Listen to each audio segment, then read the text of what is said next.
Pessoal, hoje uma reflexão que eu venho tendo há muito tempo, né? Por que empresas familiares são vistas pelo mercado como uma experiência não muito boa para jovens que estão entrando no mercado de trabalho?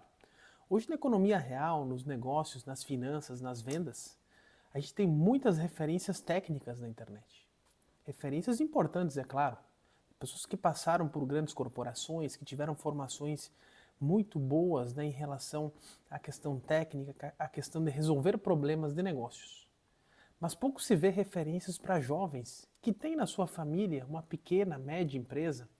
E hoje esse conceito é muito difícil de se falar, né, pessoal? Porque o que define uma pequena e média empresa por faturamento já está em 50, 60, 70 milhões. Mas muitos jovens assumem empresas aí que são microempresas, né? Empresas de 10, 15, 5, que inclusive foi minha realidade. Então, entre os 20 e os 30, esses jovens ficam nessa crise existencial.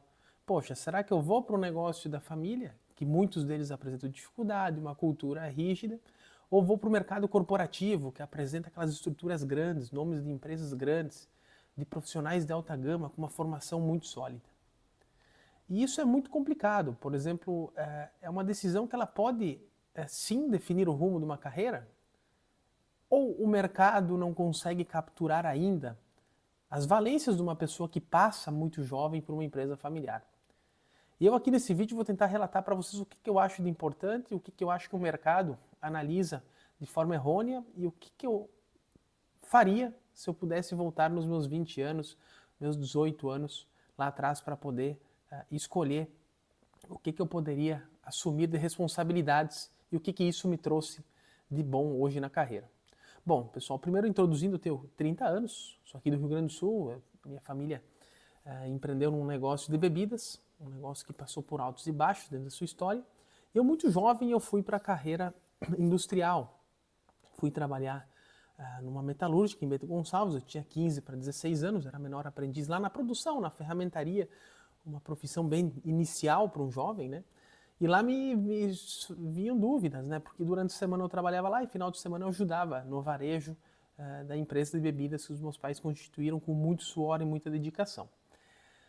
E lá naquele pensamento eu via enxurrada de coisas, minhas referências geralmente eram das pessoas que conviviam comigo, né? Meu pai empreendedor, minha mãe empreendedora, meus tios sempre foram industriais, né? Trabalharam em fábrica, na mesma situação que eu estava naquele momento. E minhas referências eram essas, né? Então eu tinha uma escolha, continuar na carreira industrial ou ir para o empreendedorismo, né? Ir para a empresa familiar e empreender junto com os meus pais, que a empresa não passava por uma situação muito boa. Naquele momento eu fiquei com muitas dúvidas, muitas e muitas dúvidas. Mas o destino quis que eu fosse para continuasse trabalhando na indústria, né? E depois ingressando na faculdade de economia. Eu passei por um curto período de estágio de 2, 3 meses numa corretora de valores, numa empresa que administrava alguns fundos, captava recursos no mercado financeiro, depois fui efetivado lá. Mas o futuro me trouxe também outra surpresa, né? Na época, a empresa da família continuava em dificuldades e eu decidi ajudá-los, né? Migrar, largar aquela carreira que eu estava construindo no mercado financeiro, com possibilidade de sociedade e tudo, para retornar à empresa familiar e tentar ajudá-los lá. E naquele início, para mim, foi muito difícil, porque eu começava, um pouco mais tardiamente, por estar no interior, por não ter referências no mercado corporativo, a ver que existia a possibilidade de trainee, que existiam carreiras fora do meu escopo, mas também me assustava porque a gente sonha, a gente vê várias possibilidades, mas, por exemplo, uma vaga de trainee que pagava muito bem, boa parte desse valor iria para aluguel, iria para transporte, iria para comida numa cidade grande onde era tudo mais caro. E isso me trazia um certo medo, porque eu, obviamente, tinha uma família empreendedora, mas a gente não tinha condições, por exemplo, de o filho mudar-se da cidade para estudar, para trabalhar em uma cidade grande, porque tinha custo de aluguel, tinha custo, e o salário em si não cobria esses fatores, né? Então eu voltei para a empresa muito com essa angústia, com aquele medo do futuro, né? Que a gente sente aquele medo, aquela indecisão. Mas foi a melhor decisão que eu pude tomar na minha vida, porque dos meus 20 aos 30 que eu tenho hoje, eu pude me expor, que eu acho que esse é um dos fatores que o mercado ainda não vê, me expor a problemas diversos, muito jovem, e o principal, problemas que são encarados pela sua própria pele, por sua própria risco e retorno. Você enfrenta problemas em grandes corporações e problemas muito grandes, mas o risco talvez é um pouco moderado, porque a estrutura te blinda um pouco. E essa questão do risco te expõe a desenvolver habilidades muito importantes, como a resiliência e a resistência. E pegar um negócio do 0 a 1 requer isso. O negócio do 0 a 1 é a coisa mais difícil que existe no mundo. Por quê? Vamos lá. Uma marca de vinhos espumantes pequenas no interior, numa cidade de 2.500 habitantes. Vou lá, bato na porta do restaurante. Eu tenho essa marca e o cara pergunta: quem é tu? Quem é você, garoto? Tá vindo aqui me entregar uma marca de vinhos, que apesar de são muito bons, mas, cara, o que tu tem para me oferecer? Daí chega lá uma marca grande, francesa, que fatura bilhões, tem capital aberto na bolsa, uma marca constituída há 1000 anos, e vai lá seu executivo de vendas, chega na mesma adega e diz: nós somos tal. Pô, eu conheço vocês, o que você pode me oferecer? Olha, se você colocar nosso vinho aqui, a gente dá uma adega climatizada, onde você vai poder armazenar nossos vinhos, mas a condição é que a exclusividade da carta... Esses são problemas que não são enfrentados numa grande corporação. A estrutura te potencializa. Você tem um staff muito grande dentro dessa estrutura de pessoas muito capacitadas para te auxiliar na tomada de decisão. E já na empresa familiar, é você, seu caixa, seu DRE, suas dívidas, o equilíbrio entre a família. E aí vem a grande valência do escopo de empreender numa empresa familiar, de estar numa empresa familiar. É desenvolver, ser um generalista e especialista ao mesmo tempo. Talvez na empresa familiar você não vai fazer um modelo financeiro, como eu fiz no mercado financeiro, bonito, maravilhoso, robusto, com tantas linhas. Mas você vai fazer um modelo financeiro que seja executável e prático para resolver um problema. Você vai ter que entender da parte tributária, porque numa sexta-feira ao fim da tarde, você pode receber uma surpresa tributária, que foi um erro que você fez, que você errou com a sua contabilidade, que talvez não é uma contabilidade high ticket, como tem as grandes empresas.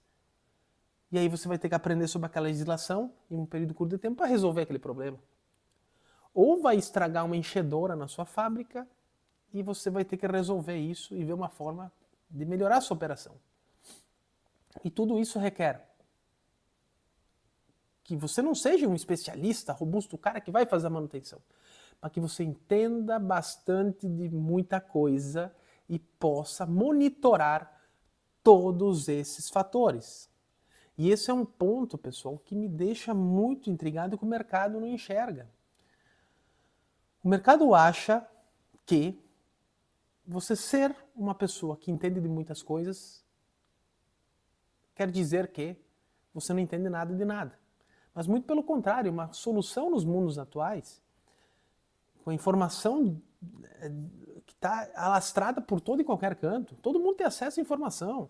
Hoje você pega o Gemini, você pega o Cloud, você consegue uma informação robusta de tudo. Mas o ponto é, quando você entende de diversas áreas e tem profundidade nisso, talvez numas mais, outras menos, você consegue fazer ligações desses assuntos para arranjar uma solução sólida. Então, dos meus 20 aos 30, eu fiquei nessa crise existencial, eu achei que eu poderia estar atrasado, mas não. Porque, como eu disse, minhas referências eram industriais e quando eu fui tocar o negócio da família, aí está um grande ponto, é a exposição a contatos. Quando você chega numa roda de conversas, as pessoas não vão pedir o faturamento da sua empresa. Você vai se apresentar como o sócio, o fundador, o dono, o herdeiro, o sucessor de uma empresa. As pessoas já te olham diferentes, isso te abre portas. E eu, como vim do ramo de bebidas, as portas foram muito abertas. O vinho é uma bebida sofisticada, uma bebida interessante, uma bebida que reúne as pessoas. E eu pude conhecer grandes executivos, grandes servidores públicos e de todas as áreas. Isso me trouxe referências, eu pude buscar essas referências para resolver problemas que eu tinha, ligar para as pessoas: olha, eu estou com esse problema, você pode me ajudar? E me expôs muito a um conhecimento tácito, um conhecimento profundo, que talvez um analista de empresa não tenha essa abertura com o seu diretor, não tenha esse tempo com o seu diretor. e ele vai ficar lá executando funções gerenciais, né, no middle, aí no meio, né, executando planilhas e tudo mais, que isso é importante com certeza, mas com a IA se tornou menos importante, mas não vai aprender a pensar, a ligar os pontos, a buscar soluções. Isso abriu diversas portas para o exterior. Eu fui temporário numa empresa japonesa, como head de desenvolvimento de negócios. Eu tive a oportunidade de estar junto a associações, a problemas da sociedade, a problemas públicos, que eu pude participar de fóruns, de comitês, e isso me trouxe uma experiência muito grande. Mas aqui está o grande ponto, o jovem hoje ele tem que pensar em aprendizado, dos 20 aos 30 é aprendizado. A gente vê na internet muitos exemplos de executivos e tudo mais, mas a gente não analisa a fundo suas histórias e mostra que nem toda a carreira é para todo mundo. Aí a gente tem que buscar o melhor que a gente tem e não ficar olhando para trás e ficar buscando bengalas para se desculpar. A gente tem que fazer o melhor que a gente tem, buscar nossas capacitações e nos expor a risco. E a exposição ao risco que o mercado deveria olhar mais é a exposição ao risco de uma empresa familiar. É a exposição de você tirar uma empresa de uma situação difícil e botar ela numa situação boa. E quando você vê resultados astronômicos e tudo mais, eu sempre procuro ser cético perante isso. Porque isso a empresa familiar te traz. Eu, obviamente, estive na empresa numa situação de dificuldade, hoje nós estamos bem, mas a gente não é uma mega, ultra, mega empresa. A gente fez as coisas com o pé no chão, a gente fez as coisas de forma sólida. Então a gente se torna cético também perante as coisas. Isso nos traz maturidade muito jovem. Então você, jovem empreendedor, que tem uma empresa na família ou que quer empreender, se expõe e não tenha medo ao erro. E busque aprender com pessoas melhores que você, que isso é óbvio. Mas busque entender também que os conhecimentos, eles são difusos. E uma formação sólida não garante sucesso na carreira, e o que vai garantir é a capacidade de linkar soluções e resolver problemas de forma robusta e complexa. E isso uma empresa familiar lhe dá. Ela lhe dá a capacidade de aprender uma capilaridade de assuntos, tomando risco e aprendendo como se deve aprender, sofrendo, tendo consequências perante o seu erro. Então essa é a minha reflexão de um jovem que passou por isso. Se inscreve no canal, busca um pouco mais, tá aqui comigo nos vídeos, vão ser reflexões bem rápidas, bem diretas, dentro de um canal que busca ensinar o pequeno e médio empreendedor a viver no risco de uma forma mais leve, obviamente, mas também sentir o risco e buscar soluções que possam trazer uma vida melhor para o empreendedor brasileiro que sofre muito. Galera, obrigado pela atenção de todos aí. Se inscreve no canal, deixa o like, compartilha o vídeo para quem possa se interessar e vamos para cima. Abraço!